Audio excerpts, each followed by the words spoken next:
Good evening, dandies. Welcome to Undetermined, the podcast.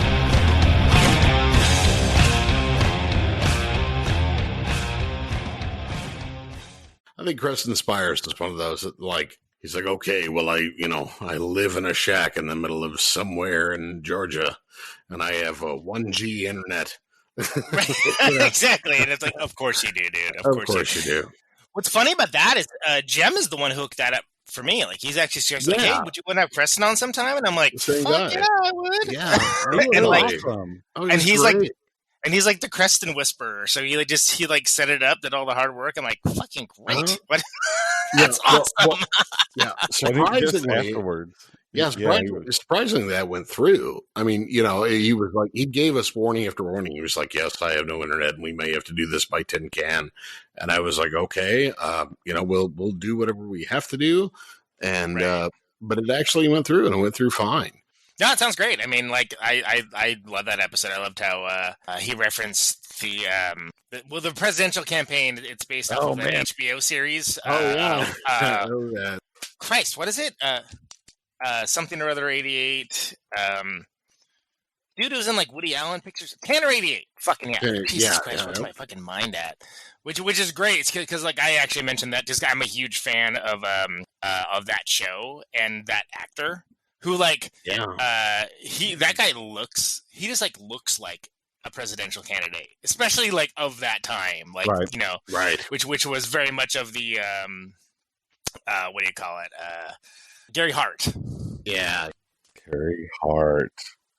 I think the worst like connectivity issue we ever had was with Gary Lee Conner. Yeah. And man, it was going to be one of our first big gets, and I was just like so excited about it, and we just kept cutting out all the time. Oh, that's the worst. I hate that. Oh my God. And it was pretty rough. It was. And it wasn't any fault of his own. He hadn't done a podcast before or anything else like that. And he was just like, my computer, I think, has about a megabyte of memory left on it. And it's like, that'll do it. And, but he was like, I think I'm going to order a new computer. And we're like, Jesus, we don't want to make you. Yeah. He went out and got a new computer and a new. Yeah. He got a USB mic. He did. We were like, oh yeah. We were like, he's like, well, I think I'll get a new computer and then I'll get back with you guys. I'm like, okay. Nice to talk to you. Yeah, is that the nice blow off? Yeah, exactly. Right. All right. Well, never did. Then sure enough, like a week later, he was like, hey, got a new computer, and fucking emailed us back and everything. And we were like, wow. It was like the guy went out of his way to buy a new system just so we could do, that his main drive was to do our show. Right. Yeah. That's great. He was like, I probably need one anyway, and did because he's recording music and everything. But he was like, hey, I got a new computer so I can do your show. And it's like, really? You went through that, huh? Well, I finally swapped out I think I talked about this in the ill-fated Lost episode. But after like 8 years, I finally bought a new computer because it was just getting to the point of, even something as simple as like making like a, opening up Photoshop to do like a leader card for one of the episodes. And I was just like, all right, I'm going to go walk away for 10 minutes and come back. And then hopefully it'll be open when I'm done. And Tony was the one, Tony who plays with me in Secret Friends, is like, dude, why don't you just get a new computer? And I'm like, you know what? That's a really good question. And I think the answer is because I grew up poor and I just don't feel okay buying myself anything. Exactly. I mean, like, there's better things we can do with that money. Oh, is there? Sure. Well, I mean, fuck. I almost shit my pants the other day at work, and somebody was talking about, the new iPhone. It's only $1,200. And I was like, what? The phone? $1,200? But people are so used to paying that for Apple technology. And, I mean, when you consider it's a computer in your pocket. I mean, so it does everything. It's really not that. But I was just, oh my God, I felt like my father. No. Yeah. It's like, wow. Highway robbery. Right. But then, by the same token, think about what you're getting, right? You're getting something that fits in your pocket that has more processing power than like 1,000 of the first supercomputers that like filled up. Right, a lunar launcher or anything else. You're right. Right. They sent someone to the moon literally with infinitely less processing power. Yeah, an 18th of that, but it's still going to be obsolete in 2 years. And that's the thing. But we need them. I use my phone more than I do my computer. But I can honestly say and I have the iPhone. I've updated it a couple of times, but I haven't felt like I got a lot more higher quality function out of the newest one than I did the one before. It's just like, Yeah. I go online, I check my email, I see if anybody's on, I chat maybe for a minute, make a snarky comment on Facebook, read my news, and I'm done.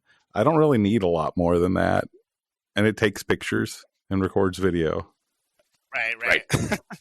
Yeah, I feel like, if anything, this pandemic and quarantine has made me more like those folks you talk to, and that I talk to as well, that are just like, oh yeah, I don't know about any of that stuff. I just don't do any of it. Because I realized I was having like a, not crisis, but just sort of like self-reflection about like, okay, what is social media and quote unquote doing social media making me happy right now? And I was like, no. It's actively making me unhappy, in fact. It's making me stressed out. It's making me anxious. It's making me... Right. And I was like, all right. But of course, if there was, there's a time period right when the pandemic started. Yeah. For the first 6 weeks or so that, like, I just, for the first time since starting Conan Neutron and the Secret Friends, I couldn't write. And I was terrified that I'm like, wow, what if that's just gone? Right. But then I was like, oh, no, I was just too like anxious and basically angry all the time to access that part of my brain. So I mean that was thankful. But like once that came back, I was like, all right, I'm gonna try to kind of allocate my time in such a way that, because the internet is, right? Like you freaking click on two things, and then like next thing you know, it's 4 hours later, and you've learned the complete history of falconry. Right. Like it's like what? How did we get here? Like what happened? Mm-hmm. I've just tried to set up my life in such a way that, like, I'm like, okay, there are things that, like, I'm reasonably good at that people seem to get some enjoyment out of it. And even if I can't bring all those things to fruition right now, I'm going to try to at least do that for myself and, like, keep myself on that, like, driftwood in the middle of the ocean. Well put. Right. Taking us to another country, maybe. Yeah, exactly. Yeah. Does this go all the way to New Zealand? Seems like they got it on lock over there. They have free healthcare in Cuba. Let's go there. Exactly.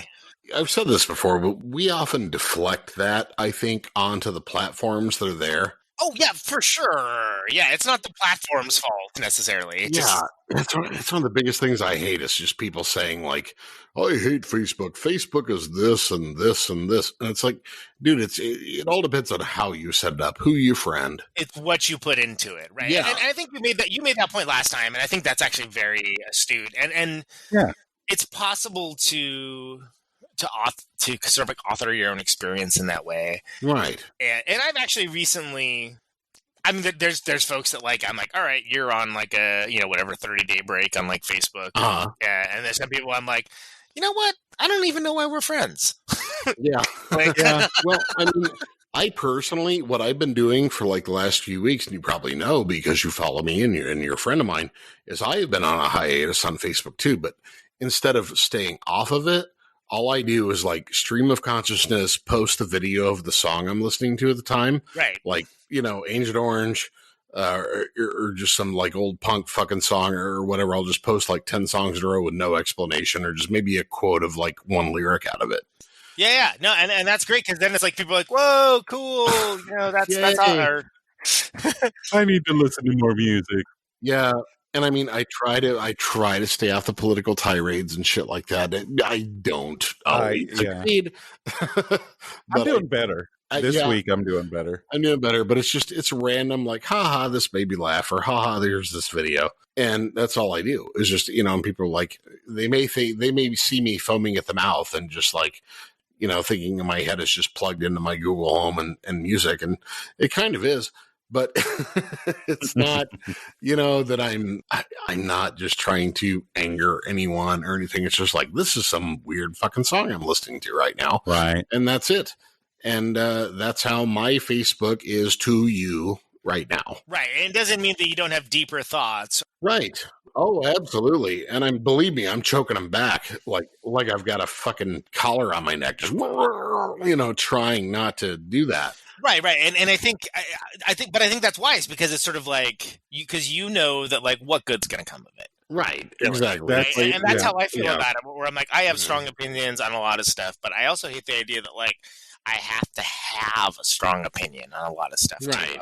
Too. Like some things I'm like, you know what, man, like I guess I do have an opinion on that, but like who the fuck needs to hear about it from me? Exactly. Well, I've taken this week, not like a total break, but I've lightened my paying attention to news this week.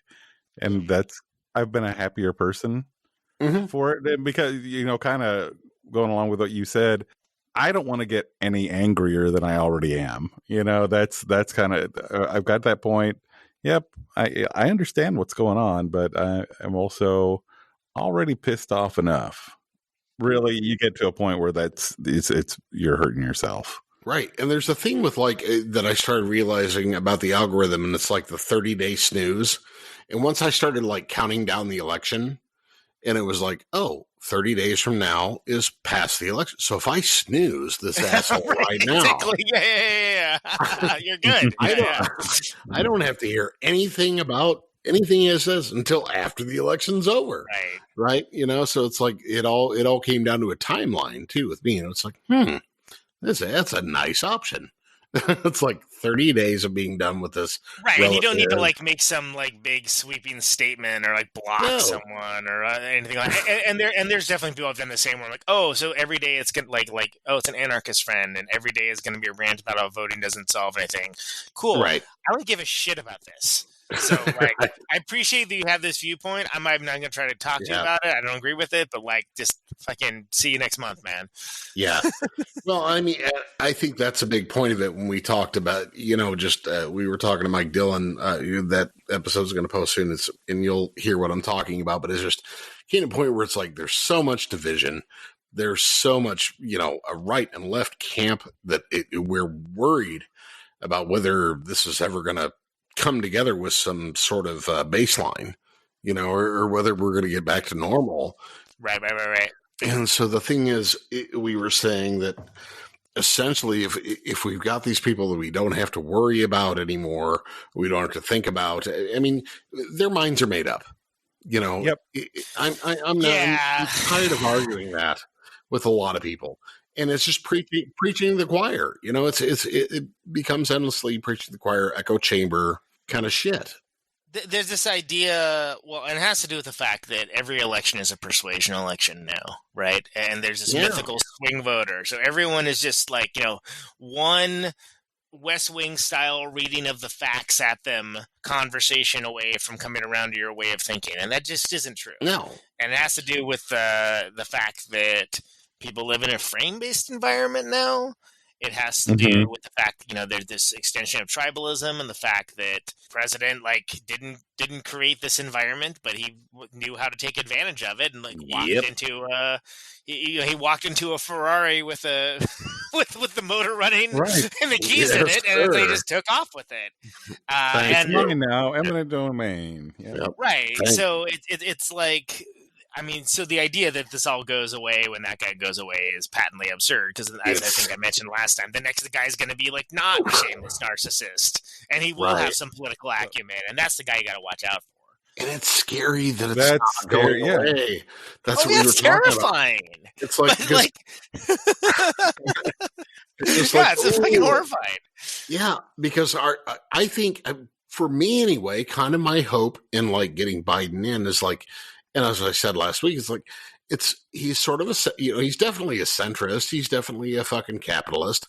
He's definitely all these things that just are, he's not an ultra liberal. He's not fucking Che Guevara by any means. Right. But if you listen to Rush Limbaugh and Sean Hannity, oh my God, it doesn't get more liberal than Joe fucking. But the thing is, they always said they were going to do that. That's literally like a year ago or over a year ago, they announced that that's how they were going to run against whoever the candidate was. Like, nobody remembers this. Everyone's surprised. Oh, why are they calling him a socialist? He's not a socialist. They literally announced what they were going to do, which is horrible political strategy, by the way. But it's okay because they're up against the Democrats, who are even more hapless and useless, who had a year and a half to prepare for it and still weren't ready for it. Where it's like, oh, well, that's not true. Right. It doesn't matter. Facts don't matter, man. Like, we live in a fact-free world. Like, it's socialism is just a word to be imbued by the things that they don't like. It's a fucking hate tulpa. That's all it is. No, we've developed Pavlov's dogs. Exactly. Yeah. Socialist. Foam. Yeah. So think about like 1984, the 2 minutes hate, right? They have that public period where they just I mean, that's that's what we're dealing with right now. Yeah, exactly. So it's like every day everyone's like gathering and screaming at the video of whatever it is today that they're supposed to be pissed off about, and next day it's forgotten. Yeah. And so and it's like a lot of people like to quote Orwell, and they like to talk about 1984 specifically. Yeah, he was a fucking genius. I mean, why not? Great, but a lot of that stuff, people, 1984 is a documentary. Well, in a lot of ways, sure, but it's closer to Brave New World in the fact that they have Soma. They have this thing that's like entertainment that people like willingly abdicate their own like free will and thought process to. But in certain things, like the whole like we've always been at war with Oceania thing, right. That's accurate because that's kind of bringing forth the frame-based fact-free world, but it's not so odious and like twirling the thin mustache. It's much more banal and just like, oh no, I didn't say that. It's no, but it's so fucking true. Yeah, I mean, the Oceania that's a great example. I mean, look at how much people were wired to just fucking hate Russia. Not that long ago. And now people are like, oh, Putin's way better than Hillary. Yeah, better Russian than Democrat? Is that what that... Yeah. Which is like, do you even know what that means? Like, okay, all right. Better red than them. Yeah. Yeah. Yeah, I've heard it said. It's kind of funny you bring up Soma too. I had somebody who was a friend of mine who there's a craze going around from an Indonesian plant called kratom. A lot of people are using as like I'm familiar with kratom. Yeah, with kratom. They brought me a kratom packet, a big ass kratom packet. It was like the size of a pillow or whatever. And they said, "Here, try this out." And they handed it to me. I was like, oh yeah, I'm familiar with it. It's like, oh no, this is the best, like speciosa, fucking whatever. I was like, okay, I'll give it a shot, but it said Soma on the packet. I was like, fuck. I was like, it's clever, it's funny, but it really makes me not want to eat that. Just out of the, oh Jesus Christ. Here, just give in. That's what I never liked about Leary. What is it? Big ass kratom packet sounds like a Nerd Table song. By the way, song title. Yeah, Nerd Table song title. Kratom packet. I'll talk to Adam. Maybe he'll let me sing it. There you go. Yeah, exactly. He might. Let's workshop it. We'll get it all sorted out, then we'll present it to him as a fully formed concept. There we go. We'll give our elevator pitch. But exactly. Got to get your elevator pitch down, man. Right. But still, I was just like, man, I was so conflicted. Just like anything. Well, called mana. It's just even mana. It's just like, okay, so I need my food gifted from the gods. Yeah, but the thing is, people. So here's the problem with like the war against critical thinking, right? Is that people only remember, oh, that's a thing. That's a thing that I'm familiar with. That's vaguely associated with these other things, and the details don't matter anymore, right? Because the details have been made not to matter, right? And it's like that's where Orwell got it correct, and but that's not when people say, oh, this is just like 1984. It really fucking isn't. And that's actually no, but like there are some things that are. Yeah, exactly. But that's the same thing, man. Like, here's the problem with everybody having a platform is a lot of them are really fucking dumb. And they get to have their dumb opinions next to like the smartest opinions in the world and a bunch of mediocre ones in between. And like that's what we decided we want to do. And like we also want to have that content because that's what it is, content bought and sold to us. Because again, right. if you're not paying for a product, you are the product. So right. I mean, look at it's Occam's razor. Look at the motivations. Look at the motivations Right. for doing it. Now I feel like we talked about the same stuff last time. By the way, for a really long time. A little bit, yeah. It's still true. It's still true. Yeah, we're the same people. It's exactly. And we're still pissed off. It turns out that none of these problems were solved in the last 2 weeks. Yeah. We just got a few more. Yeah. Yeah. Neither my DNA nor RNA disappeared. We're the same people. So, but yeah, I mean, it's just we're still competing with TikTok houses. Oh my God! You know, as part of influence on the human condition, and it shouldn't be the case. It is the case, though. I mean, right. And that's what's just so fucking sad. But God, it makes me sad. I hate saying shit like that. It makes you sound like a snob. No, I hear people are so. This is how trained people are, though. I'll share this example just from this week. Had an uncle who posted out, this was on Snopes, and they said it was real on Snopes. I looked it up on Snopes. Nope, they said it was fake. Yeah, but they assume no one's looking, so. Right, well, this tells me that Snopes agrees with it, so, well, then it must be true. Yeah, exactly. Well, because everyone kind of banks on the fact that, like, I don't think super highly of Stephen Colbert anymore. I think he's talented, but like I think he's lost a step big time with the success he's had. But with the Colbert Report, the whole thing about truthiness and like things feeling right. Yeah. At the time, it was like, oh, that's fun to laugh at because that's like a small minority of people. But that's like what all culture is, and that's true for liberals as well as conservatives as well as people in between. Everything is just full on like it doesn't matter.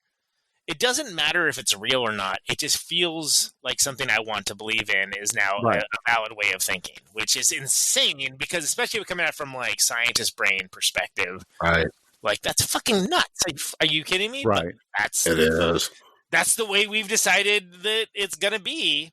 Yeah. And honestly, it all goes back to I feel like I'm getting the conspiracy board with like all the lines connected to everything here, but it all goes back to the Patriot Act because that's when we decided that we would rather be quote unquote safe than have freedom. Yeah.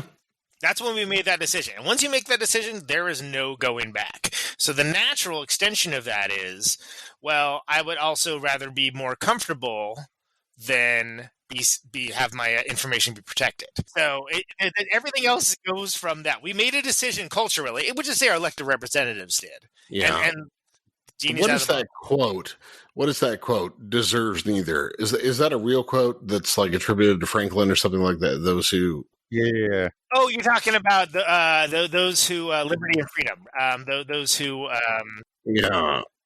Those who would give up essential liberty for freedom, for temporary safety deserve neither. Yeah, something like that. I think that is. Is that a real thing? It was attributed to Franklin. Yeah, that's what I thought, but I couldn't guarantee that he said it. But yeah, I don't know. I guess I got the internet. I guess I can look it up. Right. Oh, fuck. I studied history, and I don't even know whether it's real or not. I never bothered. But it doesn't matter. All you got to do is put a picture of Ben Franklin in a font that says that, and then dash Ben Franklin, and there you go. You're done. Put a turkey feather in his hat, and it all makes sense. Yeah, it's part of like how we have chosen to communicate. We've been pushed towards a visual medium, hence the rise of memes. But it makes sense. And I mean, I don't think we should discredit the fact that it makes sense just because we can't attribute it to Franklin or, anything else. It should make sense. Said it's a great quote. I mean, exactly. Right. Well, okay. I looked up something. It is Ben Franklin. Yes, and this is kind of interesting. I'm going to read this to you. It was like an NPR discussion on this. And one of the guy, Witz, I don't know, saying the exact quotation, which is from a letter that Franklin is believed to have written on behalf of the Pennsylvania General Assembly, reads, "Those who would give up essential liberty to purchase a little temporary safety deserve neither liberty or safety." And the host is like, and what was the context of this remark? And this other guy says he was writing about a tax dispute between the Pennsylvania General Assembly and the family of the Penns. the proprietary family of the Pennsylvania colony who ruled it from afar. Those dudes hated paying taxes. It always comes down to money. Yeah. Shocker. Had something to do with taxes? Oh, no shit. No shit. That's why when everyone was like, I believe that the Constitution should be interpreted in its original intent. I'm like, man, what a bunch of motherfuckers ran around owning slaves and some uncomfortable ass later hoes and didn't like taxes. That's what you're fucking saying that like is the modern world's all about? Get the entire fuck out of here. I love that you broke into a Les Claypool voice for that. That was my thesis, though. I wrote my thesis on my history degree based on post-Revolutionary War, and it was rebellions in post, like Shays Rebellion, the Whiskey Rebellion, and shit like that. Just to whether I was like, are these people like ne'er-do-wells? Are they like tax evaders? Are they smugglers? Are they people who just are true patriots? You know, turns out they're a whole bunch of that. They're like all over the place. Every one of them is just like it varies for a different reason why they don't want to pay taxes. But the main thing that I figured out is they don't want to pay taxes. Right. Yeah, exactly. And you figure out they want all the benefits. Right. Look at how hard they fought Obama saying you didn't build that. Right. So it's like it didn't matter really. And that's kind of what I figured out after reading like 150 books and writing this 80-page paper on it, was just like they just, regardless of what their motivation was, they didn't want to pay fucking taxes. Any tax is going to be too much to these people until there are no taxes at all. Yep. And they'll be perfectly fine with making somebody else pay that tax. Exactly. And so I think it was it Oliver Wendell Holmes who said taxes are the price we pay for civilized society. And that's something that, that stuck with me a lot over the years. And look at how uncivilized we've become. Right, exactly. Because, and the thing is so fucking dumb about a lot of like, quote unquote libertarian thought is the idea like, oh, well, private enterprise will step up. Oh. Really? The same private enterprise that you said by its nature is selfish? Yeah. Because selfishness is a virtue? Is that the one you're talking about? The market will correct itself. Yeah. The market will correct itself into more profit is what they will do, because that is literally their corporate charter says that that's like what they should do.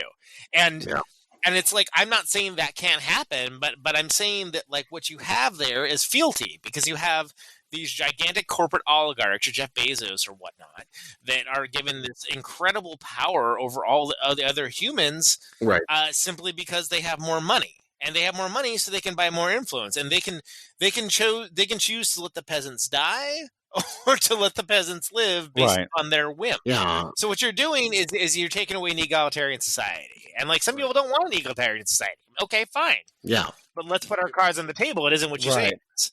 Well, and you can't simultaneously like invoke Thomas Paine and then shit in his shoes. Right. Well, exactly.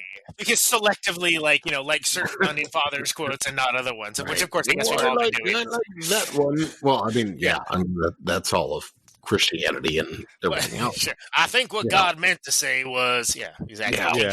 King James Version. Yeah. He hates them gays, but I think I want a shrimp cocktail, and that's okay, even though he said that's not okay. But I mean, we like that as Americans. Boy, we love that. We love an excuse to hate. Yep. Well, I think about half the population loves an excuse to hate. Yeah, and it's sort of deflecting. I think it's deflecting more than hate. It's just taking it off of me and putting it on someone else. Maybe. Yeah. I think it's part of it anyway. Part of hate is deflecting. Yeah, you're probably right. Yeah. Projection. You see a lot of projection. Yeah. I'm going to say, oh, these guys are doing that. Well, totally it's me. Yep. Conan.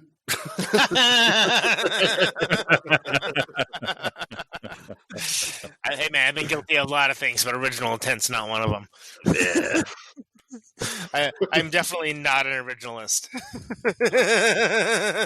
God. Well, I mean, I think in any capacity of anything we're talking about, I think I've been guilty of everything we've talked about.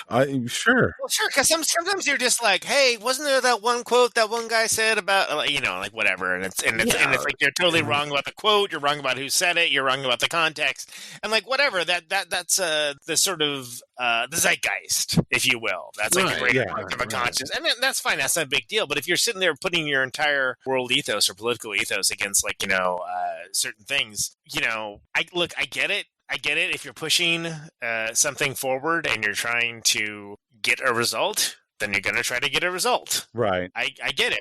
But don't say that you're doing things for the greater good. You're a polemicist. It's fine being a polemicist. Right. Funny, the people that are excellent polemicists. But like this whole idea, well, I'm just telling it like it is. No, you're giving your fucking opinion. No, you're agenda driven. Yeah. And I've been noticing, just kind of going down deep dives, and I try and find like documentaries when I'm trying to sleep.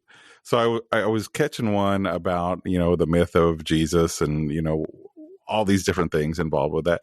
But I also noticed, like, when you're looking that up, you'll see all these science proves that God exists, right? 10 reasons. Yeah. Right. And I'm like, bull fucking shit. The scientist that proves that God exists is going to win the Nobel Prize, and nobody's ever going to top that. Yep. And they use that same science, or they discredit that same science when it comes to any other thing that violates whatever they believe. Oh, science doesn't know everything. Yeah. Yeah.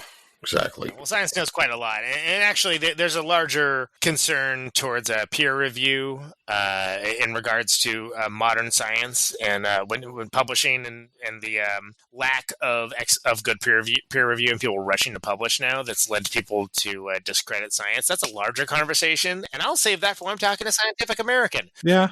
Because we got a new record, and I would like to talk about it at some point. Well, let's get into that. Yeah, exactly. And it deals with mental health, and it deals with, right. It deals with us trying to understand the mind. By the way, who are we talking to?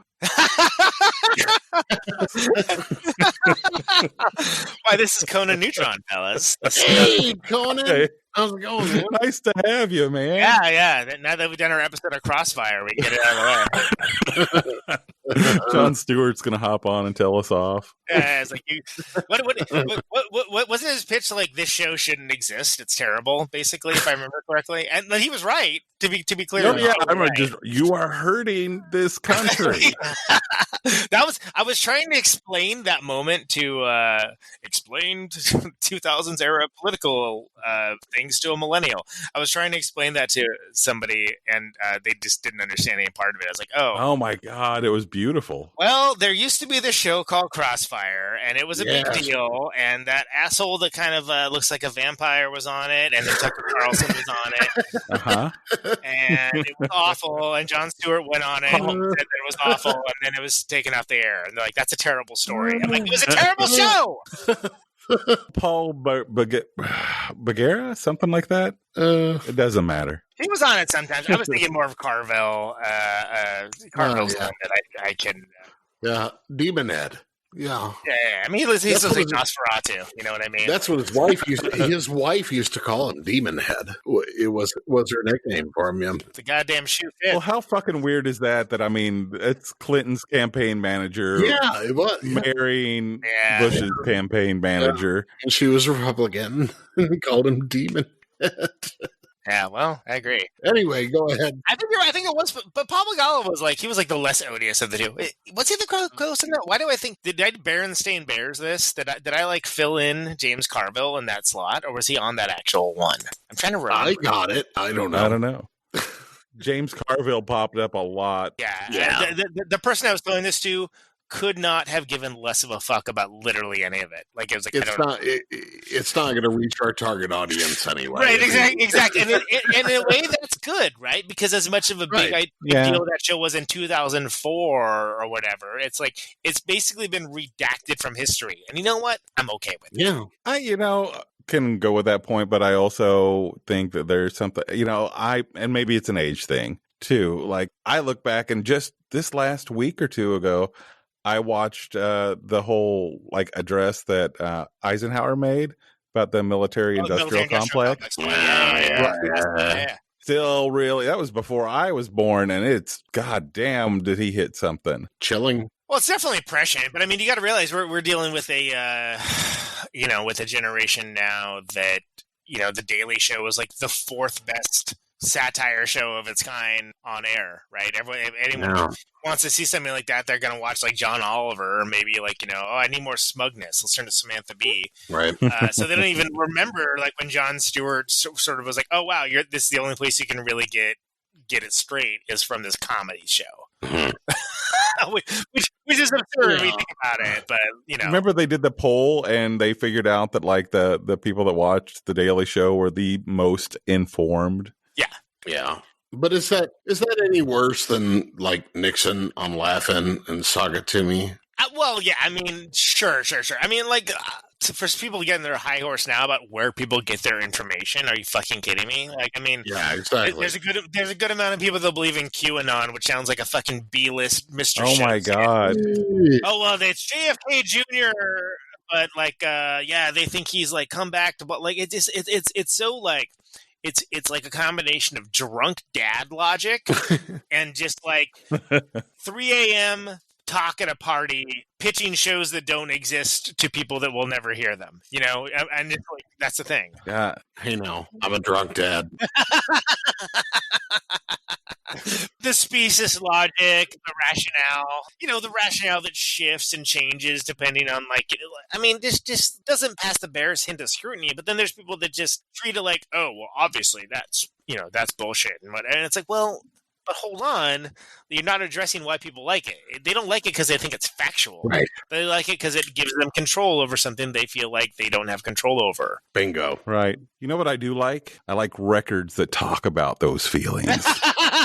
Oh, yeah. We were trying to pivot to that, weren't we? I think I put us back on. Yeah. I got stung with a segue. So we got a record out, and that's all the time we got. Yep. All right. See you later, folks. Check it out, Bandcamp. Boom. And peace. We're out. Scene. And now a word from mattresses.com. The new purple mattress. Yeah, well, I mean, so yeah, we made this record about mental health and depression, right? And yes. It's fucking amazing. It's fucking great. It really is. Thank you. Something that I feel is I feel like it's an evergreen topic. All right. I feel like it's especially evergreen right now, where everyone's on the ragged edge of sanity everywhere they go. Sure. Or not go. Yeah. That's the case may be. Yeah, and as the time of this recording, it digitally released the whole thing today. Yeah. And that's been nice because we sort of were parceling it out like a song here, a song there, because in the way that just everyone's attention span has been completely destroyed by quarantine and ADD, that, if you want anyone to pay attention to anything at all, it's like you have to, it's like waging a siege. Right. Yeah. But especially with something where it's like, as much as I stand by the record, like it's I feel like it's a record that rewards multiple listens and attentive listens, that there's different layers there. Yeah. And I think it would have been a lot easier to just, make like an Art of Murder Part 2 or something and just give a bunch of block rockers. Right. Yeah. But that isn't what this is. And this is, it's a heavy series of topics, but I'm glad that we did it. And it's exactly the way I wanted to do. I mean, I think I mentioned before that, one of the things I liked most about it is that I wanted to make a record about depression and mental health, but not have it sound depressing. Right. Yeah. Which is harder than it sounds. Oh, no. And I love a lot of bands that are like Tear Near Beer music, or like Black Heart Procession. Yeah, sure. But the thing of it that I was like, well, what would be like when I was thinking about this, like conceptually, of like, I think I need to do something that's like, not that the other records aren't quote unquote real, but like I think I need to write about something more personal, but I want to do it in a way that's inclusive and that kind of drags things out in the open that aren't talked about. Right. And that was harder than I thought it would be. And honestly, one of the things that made it harder was this weird like box I put it in of like, but I don't want it to sound depressing. Right. Because it's like when you're writing about depressing shit, or depression in general. I don't want to bum anyone out, man. Well, but the whole thing is like it wasn't like it was just because I haven't heard that record. Yeah. You know what I mean? Because I've heard plenty of records that were like, here you're modeling like, my girl left me, my dog left me, my truck left me. Well, right. The truck broke down. Sorry, the truck didn't leave. Right. But you know what happens if you play a country music record backwards? The truck fixes itself. The dog comes back. Yeah, exactly. But the idea was not to hit those tropes in that way. Right. The idea was not to have the songs it's a rock band. It's a rock band and these are rock songs.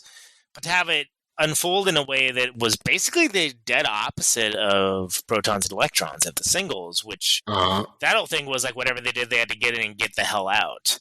And in this case, it was like, no, these songs will take exactly as long as they need to do what they need to do. And that was cool. And it was cool to explore that. The last song, Spite House. I mean, it's literally about. Are you guys familiar with the concept of spite houses? I believe you are, right? Yes, but please, I want to hear your explanation. Yeah, I know. The listeners may not. Yeah, exactly. I do that move too. Oh, I know all about it, but please tell us for the listeners. I want to make sure you know. So why don't you tell me? Oh, I'm well aware, of course. I've written a treatise for the listeners. Yeah, totally. Well, so a spite house is like a building or edifice of some kind. It's constructed or modified in some way, basically to irritate the neighbors or to mess with. So you think about like a zoning type of irritate. Yeah, like you've got like a 20-foot square of land, and so you build like a 5-story house that obstructs the view. Right. But it's like 10 feet wide or something along those lines. Right. You put a big penis sculpture up there because you can, and zoning issues don't say anything about it. Well, I mean, the thing is, like you go with the zoning issue. So what I like about it is the subtleness to the subtle angst and just irritation that go into it, like just things of like, fuck you, I'm building this, right? And like how it usually is actually driven by discomfort or dislike of the surroundings. And it's such a like if you just look up on on your fire up your browser of choice and your search engine of choice says look up spite houses. It's incredible because you look at all these houses that people like went to this work to like design and build, and it's like the whole thing is like, I mean, talk about commitment to the bit. like there's like you're building something like to like fulfill some sort of criteria. Like I think there was just to piss off their neighbors. I mean, yeah.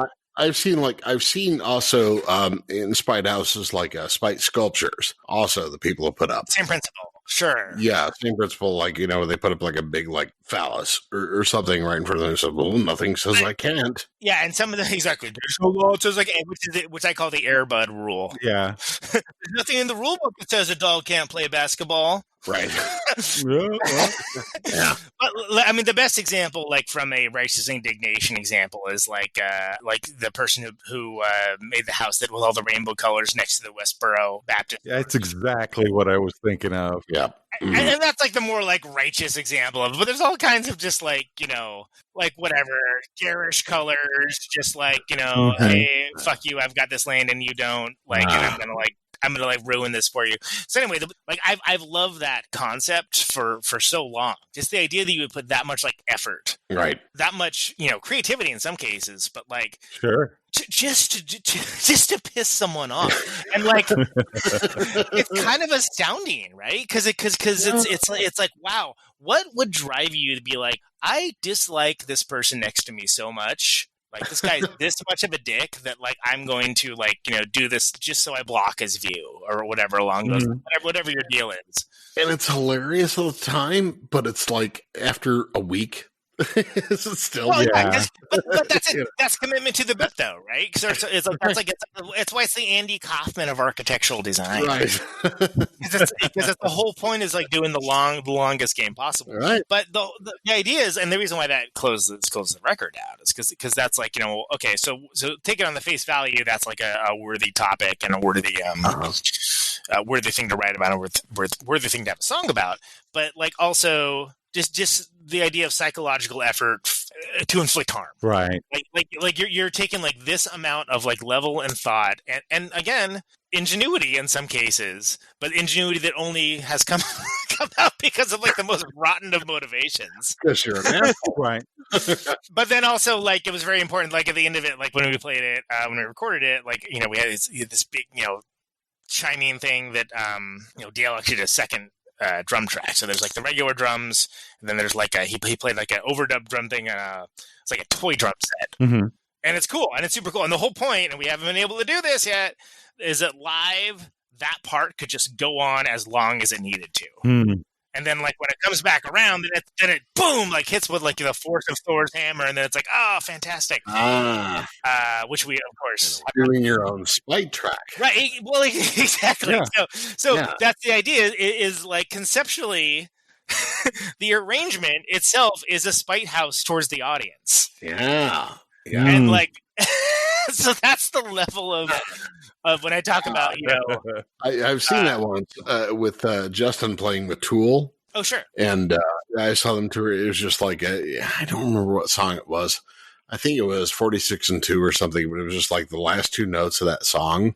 He played like the last two notes. Must have been 58 fucking times. I mean... Right, and there's precedent for it. Like, you know, Shellac, Right. and we deserve to look at you the way you really are, where, like, I think it's like 7 minutes where we hear the vocals or the drum changes, you know? He was playing these tracks, and it was like me and my wife saw him in like 2001 or something on tour in Memphis, and it was just like the and it went on for a while. A lot of these like young girls were sitting there, you know, with their like third eye. They had their like little jewels in the center of their forehead, and they were smoking joints or whatever, you know. And it was like, that's cute, you know. Me and my wife were there, and after a while, he must have played that fucking note like 80, 90 times, something like that. Right. I think Maynard like just took off and just like went, you know, went over, got some dinner, you know, come back. Right. This is good noodles, you know, and then guess we better go back and finish the song at some point. Yeah. And then, I mean, I think after about the 15th time it played, I just started grinning. And I was just like, I know what he's doing. Right. Because the whole deal is like, it goes on for so long that like, you're like, this is fucking stupid. Right. Oh, wait, no, this is kind of cool. Oh, wait, this is genius. Oh, wait. Oh, actually, no, this is pretty stupid, but it's kind of genius at the same time. Like you change like your entire perspective. Yep, exactly. Right? Yeah. And it comes back around. Yeah, they played at the same place where like Andy Kaufman wrestled, you know, and okay, gotcha. In Memphis? In Memphis, yeah. Where was that? Like the Mid-South Coliseum. Mid-South Coliseum. Yeah, that's it. Yeah. And and even Maynard announced that, you know, and he was really proud of that. You know, he has his little like absurdity, you know, with what he does. Well, of course, and that's someone that, like, you know, he's trying to push his audience. I mean, Melvin's another example. Anti-Vermin Seed. First time I saw them play that, they did like a super ripper, just like all hot rockers, like fuck yeah, and all the backwards baseball hats in the audience were super stoked and moshing, and like just, and then smack dab in the middle of the set, here comes a 12-minute fucking song. It just like takes like 4 minutes for the vocals come in, and like just watching the backwards baseball hats get like just bummed out, like just watching them be like, what's going on? I can't mosh to this. It's all kind of tongue in cheek. It was like, you know, like auditorily, I kind of figured out when the tongue in cheek moment came.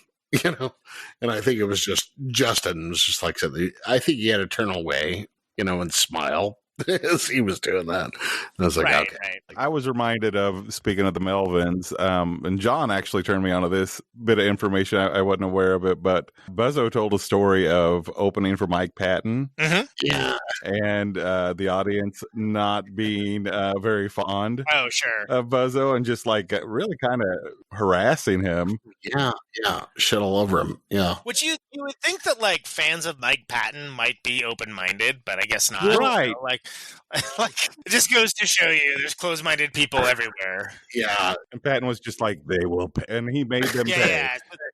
You've heard that story. The punishment set. Yeah, exactly. I think when I talked to Trevor and Buzz, I think they talked about that. I love stuff like that. That's something that story. It's so hilarious. I never laughed so hard. When you're in a position where you're in the way of someone's favorite band, and like even though if like you're there because the band wants you to be there, it's a lonely place to be, and it fucking sucks because it's sort of like not a good move. Yeah, like people are, especially for certain bands that people obsess on.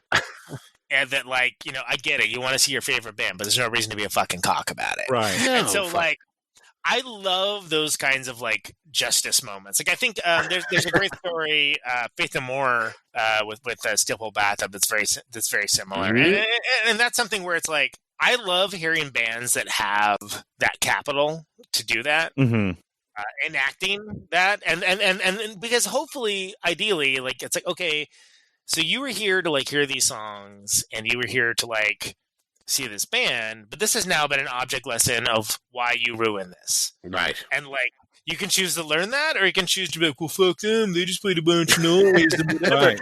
And, like, okay, that's going to be, like, this is, like, the litmus test for what kind of person you are as a music fan. Right. Well, and, like, if I had been at that particular show, I would be both ashamed and proud that I was at that show.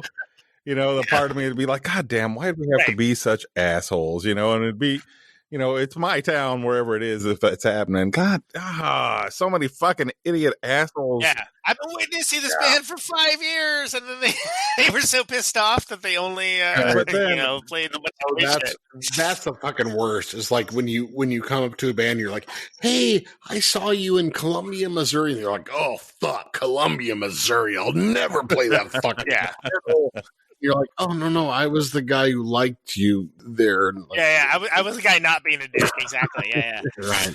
But I guess to turn it back around to me, which is very important right now. It is. That's why we're here. Spite House is sort of like, that's the idea being that, and we haven't even had the chance to play it yet, but the idea being that at shows that are in a situation that either we want to be jubilant, celebratory, and you know, drag that out to be something where something cool happens in there.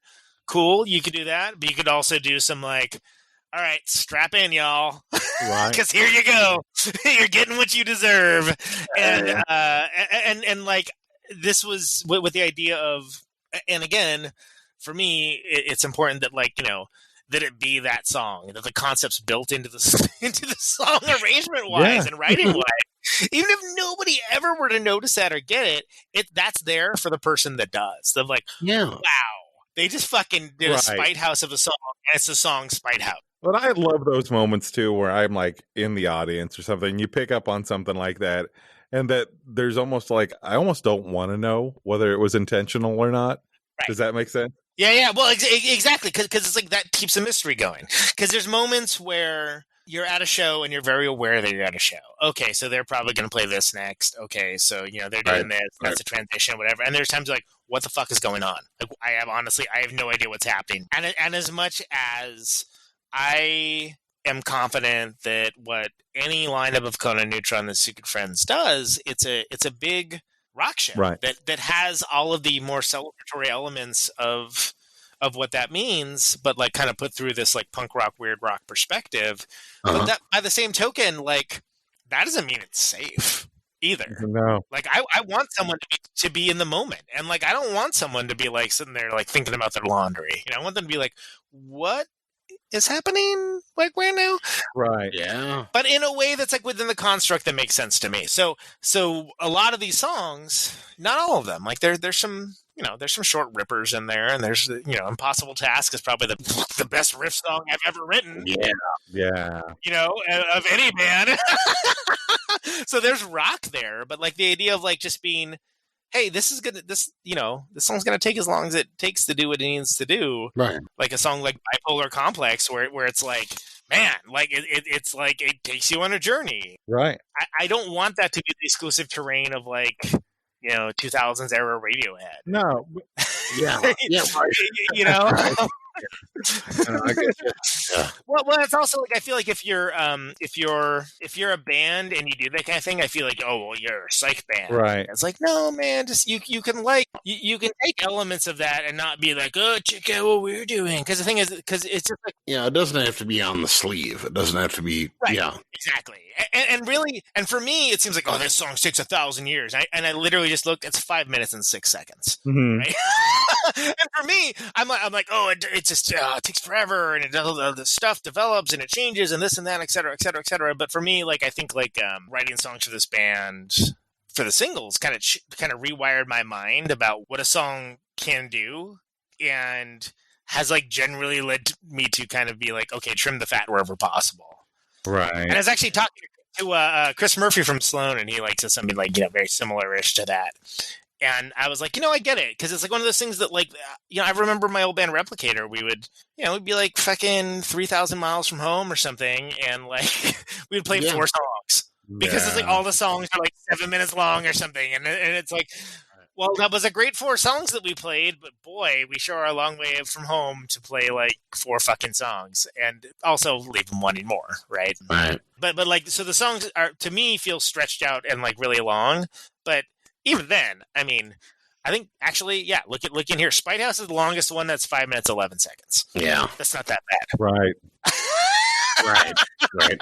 So I feel like for me, that's something where I feel really good about that. Right. Because like with Bipolar Vortex, the whole point is like different things come in. It's almost like conversation. Like your classic cartoon character with the angel on one shoulder, right, devil on the other. Like it's like a conversation between right. And then the angel like was like, you know what, you got a point. And then he puts on the devil hat too, Right.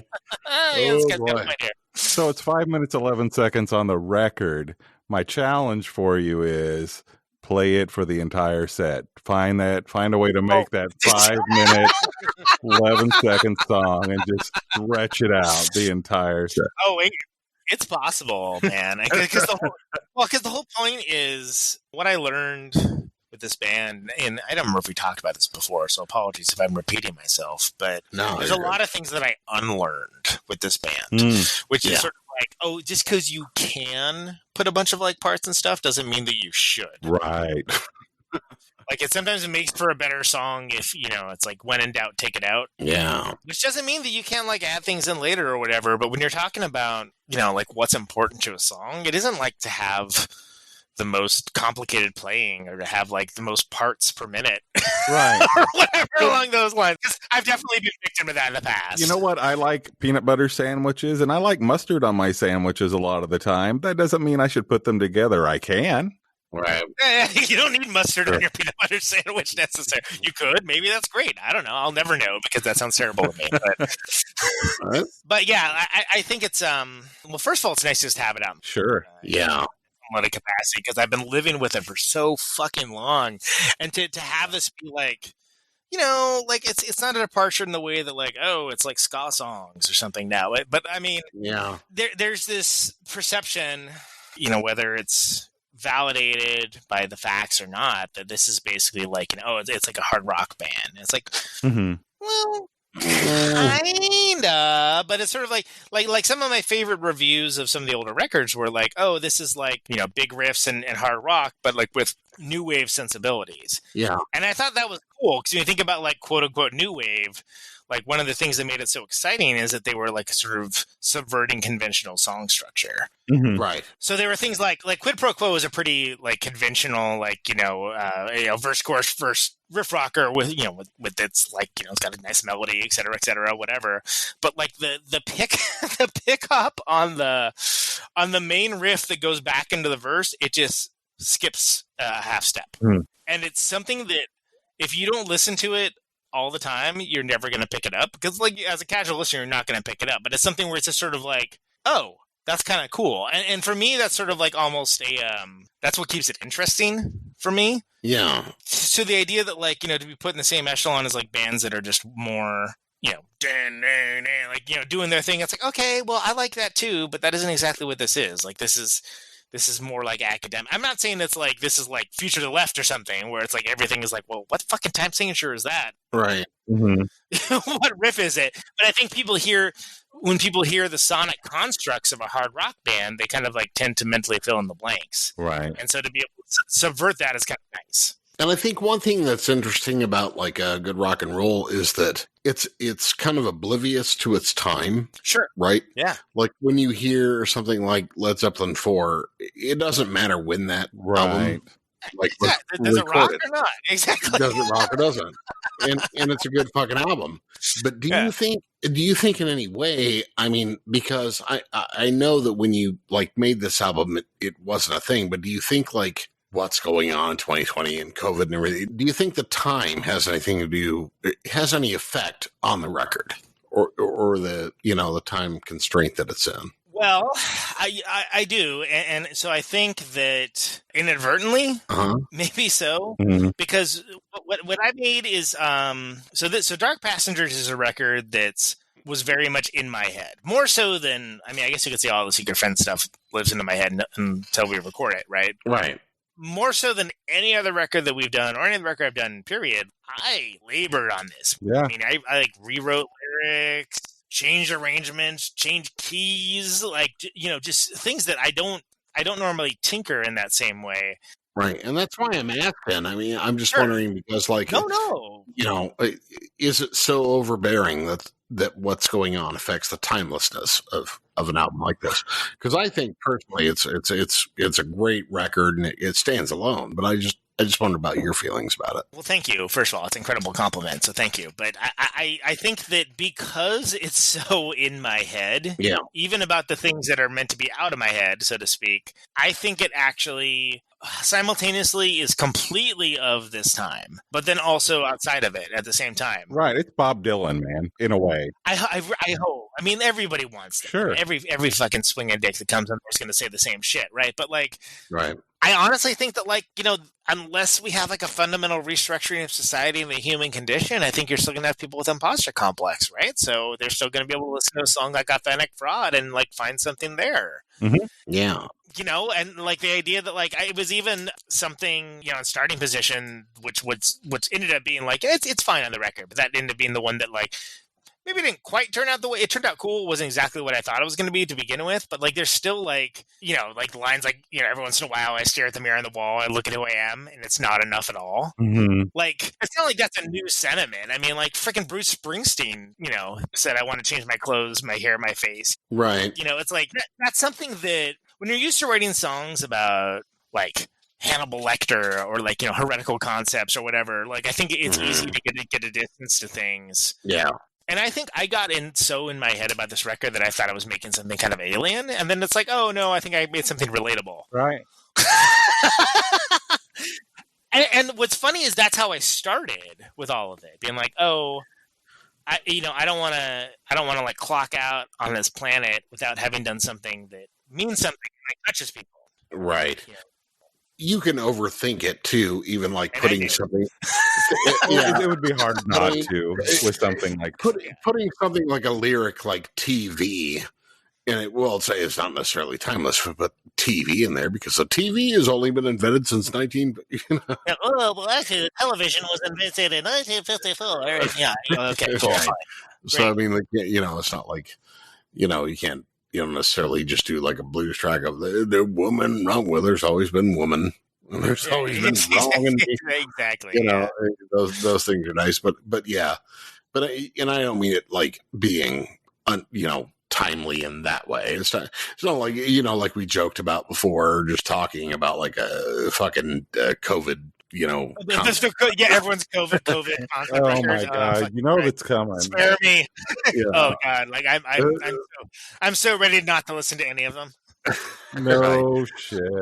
See, we know it's not that, you know, and I know that's not what your intention was, but I was just kind of curious, like how you felt, if you felt it was dated by what's going on. No. So it's a super valid question because it's kind of the sort of thing where it started off like one way, got down a path towards the other, and then kind of came back around. So, I mean, there's things like Anhedonia Blues, right? Which is actually something that Tony actually came up with it with the bass line for that. That's one of the few songs that kind of started with Tony. Oh, cool.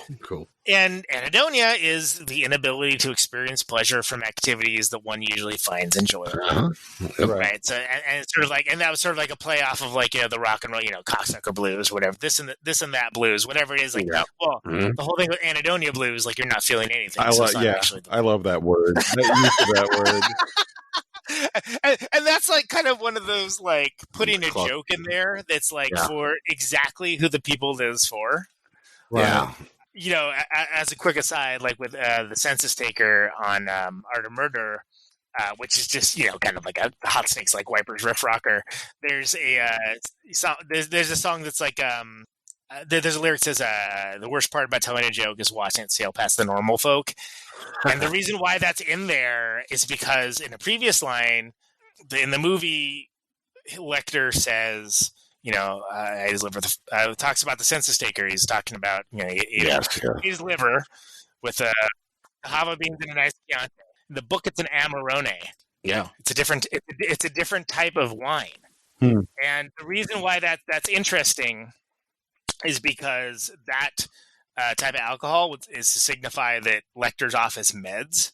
Because you would not be able to mix those two together. You would those two type of wines would not match. So so the line is like, the worst part about telling a joke is watching it sail past the normal folks is like, it's referencing the fact that they changed it for the fucking movie. And they did it in such a way that like, it makes for like an Easter egg, if you know. Right. And I only know that because it was a vintner friend.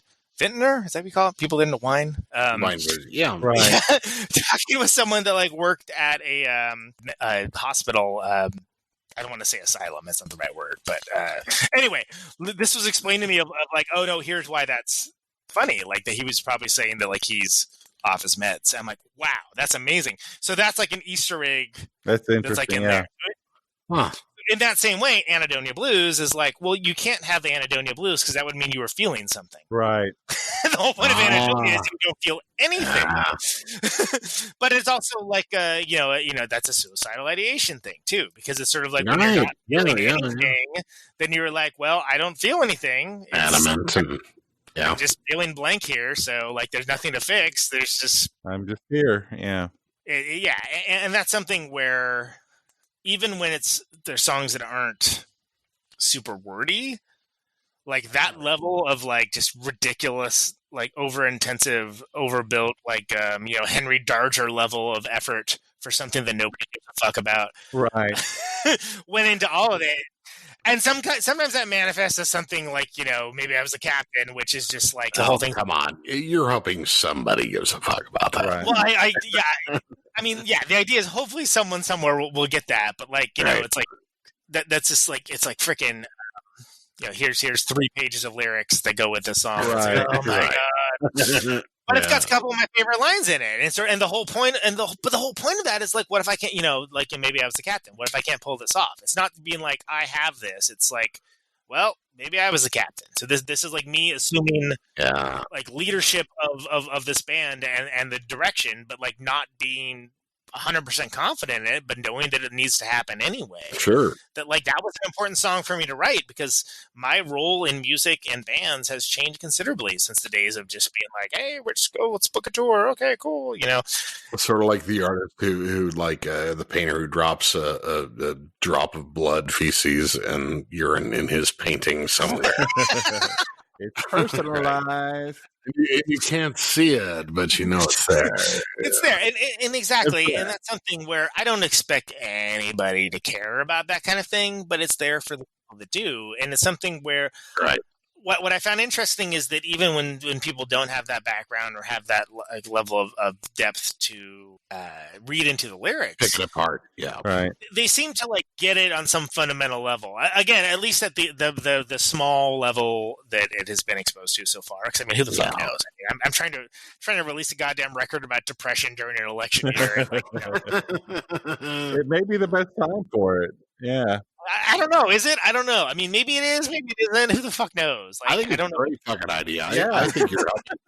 I do. I think you're helping people. I mean, I think you could flood people into it, and it's like, it's just sort of like shaking them out of a coma after they're already awakened. It's just like, hey, it's like, oh fuck, leave me alone. I'm already.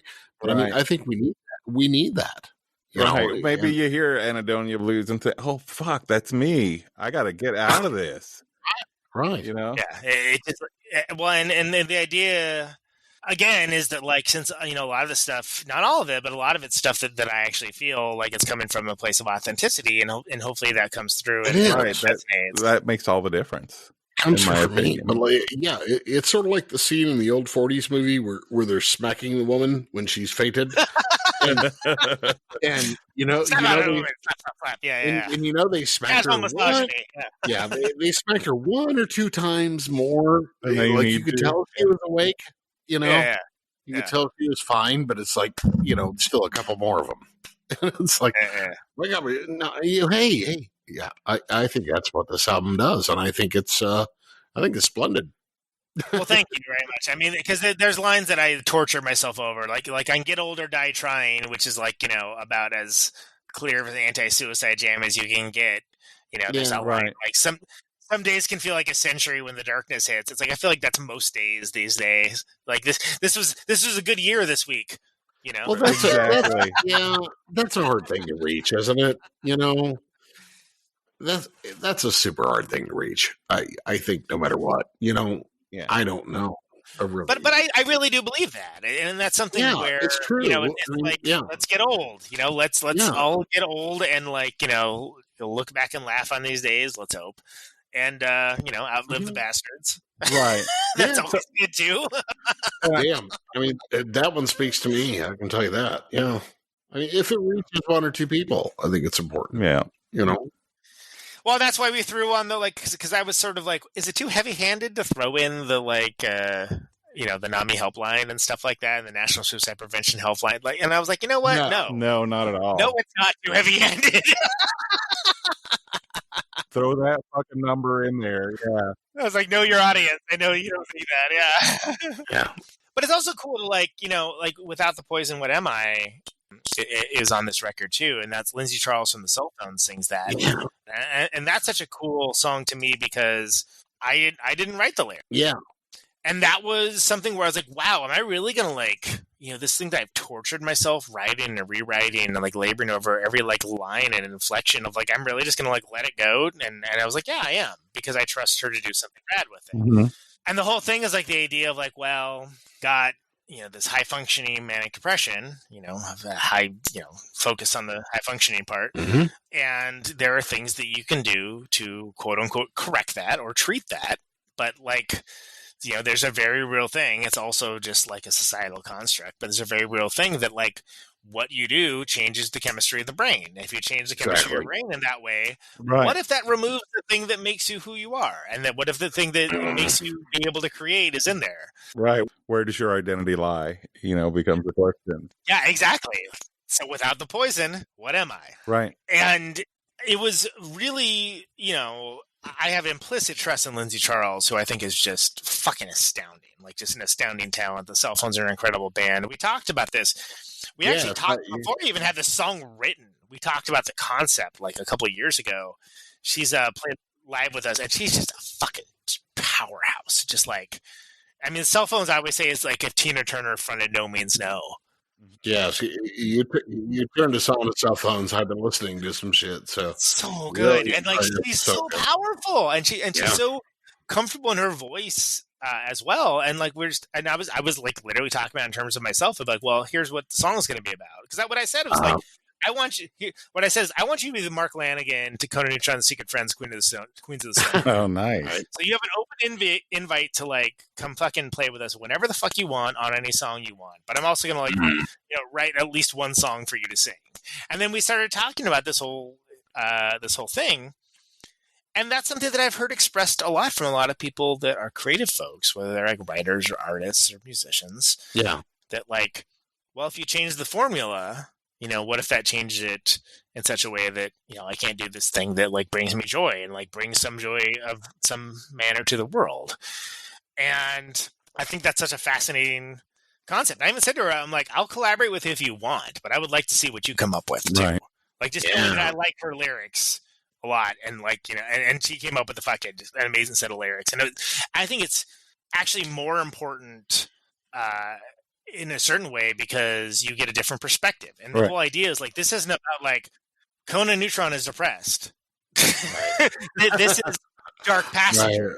It's like, this is something that we all deal with. So having another voice talking about something important is great. And also, I mean, like, he fucking knocked it out of the park. And I've always been of the opinion, as much as I adore cell phones, it's like, God damn it. Like, what if you just like, what if we had a rock song behind you? What would that sound like? What greater really validation is there, though, to have somebody just write something that just, oh my God, that describes me. That nails this, you know, feeling. Totally. You know, that's that. And I think that's what you're trying to do. Oh, yeah. Ultimately. And that's what people will get from this record. Yeah. Well, because that's the idea, is it's not like, as much as I've, you know, talked about, like, you know, quote unquote, my vision, this and that, et cetera, like, it's really, the idea is that, like, this is the journey, this is the path that we're on, but, you know, there's other people that are on this path as well, and that's important, because it's something where people don't talk about this stuff, and if they do, they talk about it in a certain way. Like, there's a million songs about heartbreak, there's a million songs about relationships, et cetera, right? But it isn't like things like being manic depressive. You aren't manic depressive because something happens. You're manic depressive because you're manic depressive, right? Yeah. And you could talk about like what that means in a larger construct, but I think there's for some reason all this way we've advanced as a culture, the way we talk about mental health is still like kind of stuck in the dark ages in some ways, and that's only recently begun to change. And I think that, like, you know, I was talking about how, like, you know, that line, and it's in one of the wordiest fucking songs on the goddamn record, so good luck anyone trying to find it, but just everything's a little smaller when it's out. Yep. I believe that. Yeah. So that's I mean, I guess I could have just said that instead of like the 40 minutes I just soliloquied on, but no, I think this is an important conversation to have. So I'm glad that we got a chance to have you on. If you wanted to be like Ringo Starr, you could have said that, and then peace and love. Everything is smaller when it's out, and then just walk away. And then, exactly. Like, what the fuck was he talking about? I don't know. Something about small things and out. I don't know. I don't know. Well, you could just sing the entire record in the voice of Ringo Starr. That could be amazing. There you go. I believe it. So I don't know, man. Like, I'm just glad to have this out in the world. You know, I'm super stoked that Rainier and Learning Curve, you know, has signed on to put out the vinyl. Like, it's Michael Cobra did an incredible job with the artwork. Yeah. Oh yeah. Those images are insane, man. Yeah, they're wonderful. Yeah, it's right up my alley. Well, and it's funny because it's like the rest of the records are so like bright colors and cartoony almost. I think people are like, whoa, what the fuck? Is this the same band?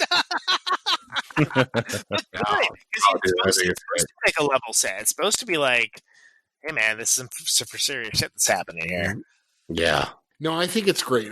And I mean, the way that you put it in the way that you describe it is just like, there's nothing new under the sun in a lot of ways when people talk about this. It's like, but you have put these ideas into a new context, I think, in a new way for people to kind of digest it.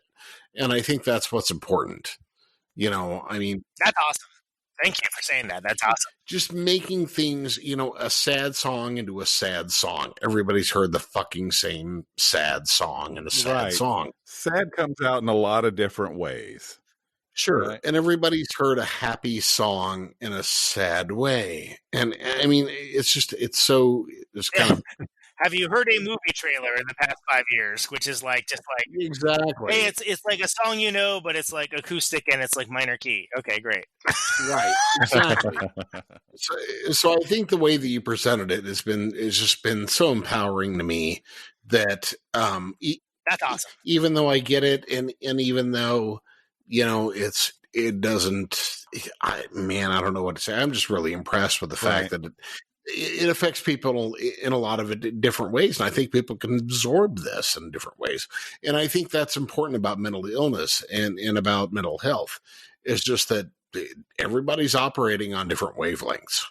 And the more ways that we can get this through to people is going to be important. If it reaches one dude, 10 dudes, 5 dudes in this way, or ladies or whatever, and they can relate to it in that way. Right. I think that's what's important. I think what you're doing is very important. Beyond that, it's a great fucking record. It's a really good record. It rocks. It's fucking good. I have fun with it, even though the subject matter is kind of spooky sometimes. Right.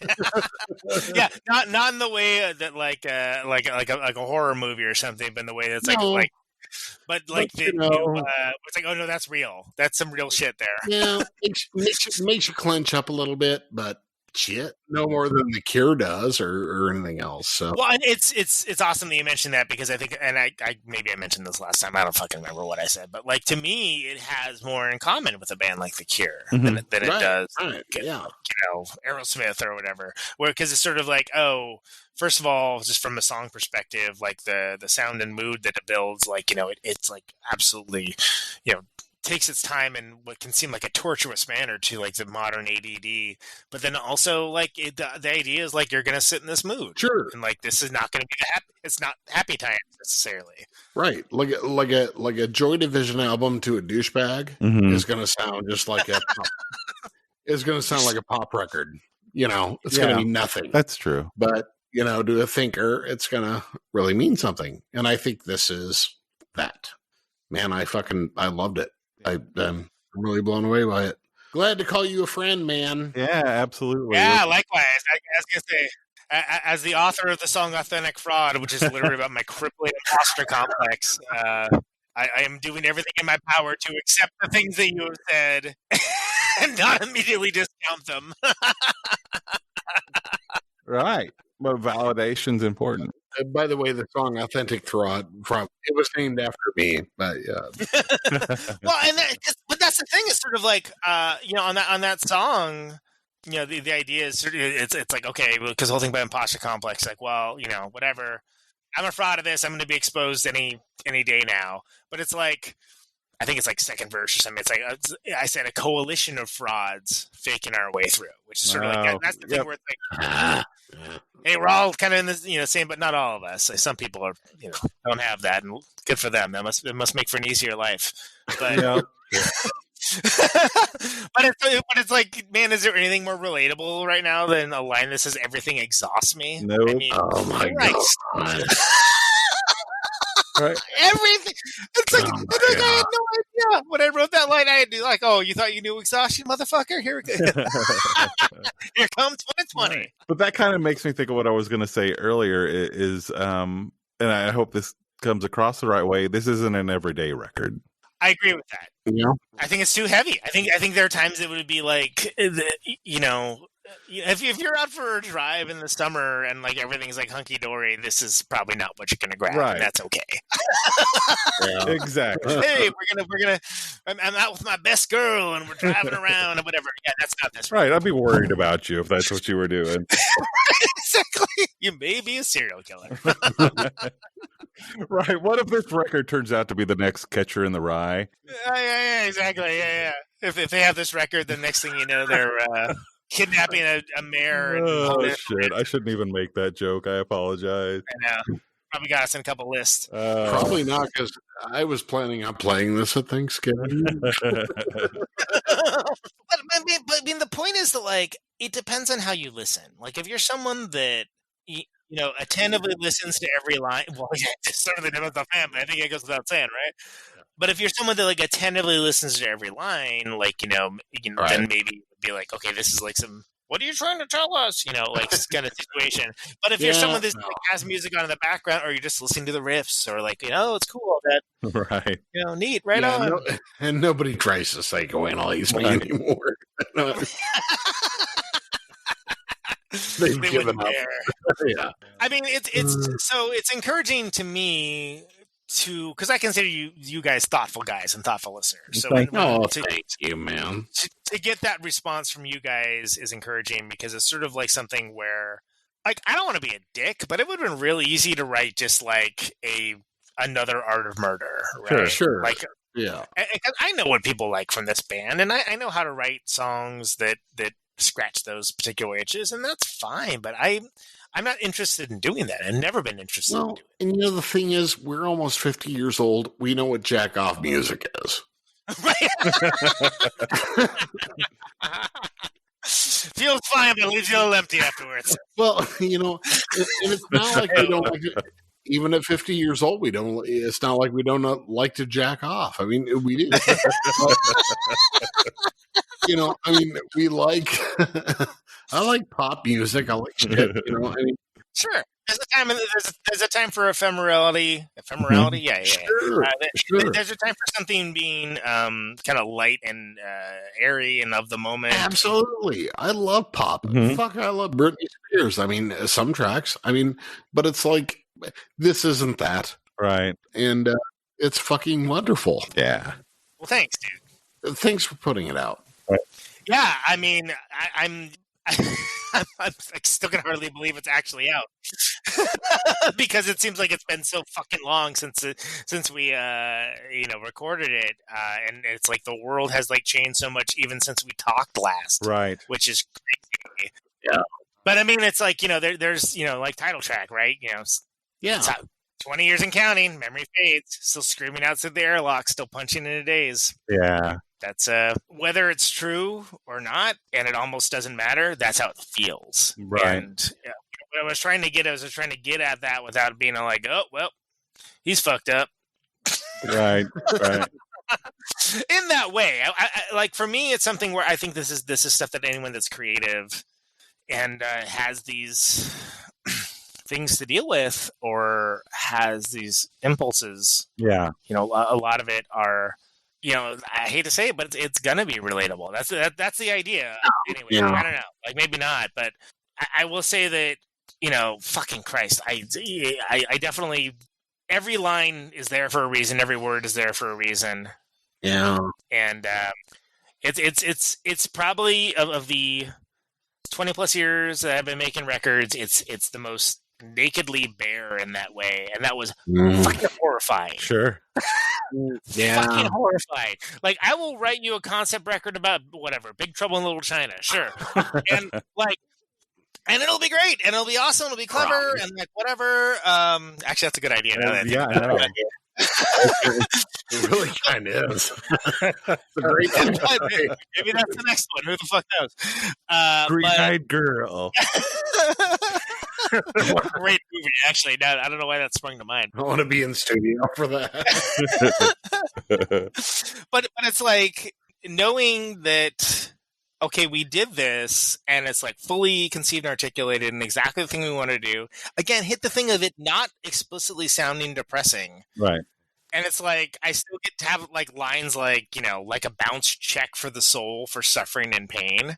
It's like, dude, in the wrong song, that would be a fucking bummer. Right. Like, and I don't mean like that's a bummer of a line. I mean like that would be like, that fucking sucks. And what is this? Shroud of Despondency? What is this band? Yeah. The fact that it fits and it isn't like... You can't put that on the Ministry track. Right, exactly. Well, exactly. And like, Well, you could, but it'd be like super cliche. It'd be like, oh, yeah. I'll love to the best Ministry stuff, but Al Jorgensen... absolutely. Yep. Don't get me wrong. Has a couple lines where it's like, I wish that line was better because that is a great fucking riff that you have going there. And like, it just feels like you didn't put a lot of effort into that. Right. And, which isn't to say that you should, like, it's not like there's a correct way to do is labor over for a year. Like that's fucking, dumb as well. And it's actually kind of against the spirit of the band normally, but it was important for me to get it right. So it was important for me to get it right. And, whether that happened or not, I feel really good about what came out of it, and it means a lot that you guys have been so supportive of it. Sure. If it comes from the heart, it's right? And that feels genuine.